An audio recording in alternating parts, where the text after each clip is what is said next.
আসসালামু আলাইকুম। আজকে আমরা খুবই গুরুত্বপূর্ণ একটি বিষয় নিয়ে কথা বলবো। তা হচ্ছে ডেন্টাল ট্রিটমেন্টের ক্ষেত্রে রোগীরা অনেক সময় হিস্ট্রি ডাক্তারের কাছে দিতে চায় না।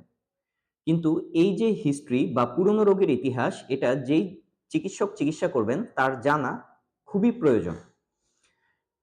কি ইতিহাস হতে পারে? যে তার অন্য কোনো রোগ আছে কিনা, তার রক্তের কোনো রোগ আছে কিনা, তার ডায়াবেটিকস আছে কিনা, কখনো হার্ট অ্যাটাক হয়েছিল কিনা, কখনো স্ট্রোক হয়েছিল কিনা, সে বর্তমানে কি ওষুধ সেবন করছে। এই জাতীয় ইতিহাসগুলো একজন ডাক্তারের জানা খুবই প্রয়োজন। বিশেষ করে যারা আমরা ডেন্টাল সার্জন আছি, তারা সাধারণত আমরা সার্জিক্যাল ট্রিটমেন্ট করি। এই সার্জিক্যাল ট্রিটমেন্ট গুলোতে আমাদের আ মোটামুটি সবসময়ই আমাদের কাটাছেঁড়া করতে হয়। সেখান থেকে রক্ত বের হয়। আরো বিভিন্ন ধরনের আ ঘটনা সেখানে ঘটে। তো যদি এখানে আমাদের প্রপার হিস্ট্রি না থাকে, যেমন ধরেন যদি ডায়াবেটিসের কথা আমাদেরকে না জানানো হয়, সেক্ষেত্রে সেখানে ইনফেকশন গ্রো করার চান্স থাকে।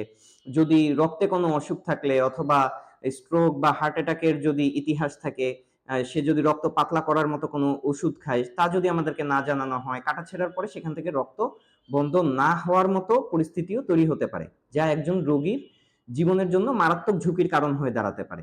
তাই আপনি যেকোনো চিকিৎসার পূর্বে আপনার পুরনো রোগের ইতিহাস আপনার চিকিৎসককে জানান এবং সেই অনুসারে চিকিৎসক তার পরামর্শ দিবেন এবং আপনি তার পরামর্শ মতে চিকিৎসা নিবেন। তাই দাঁত ও মুখের যেকোনো সমস্যায় একজন রেজিস্টার্ড বিডিএস ডিগ্রিধারী ডেন্টাল সার্জনের পরামর্শ নিন। সঠিক রোগের ইতিহাস তাকে জানান এবং তার পরামর্শ মতো চিকিৎসা নিন। ভালো থাকুন, সুস্থ থাকুন।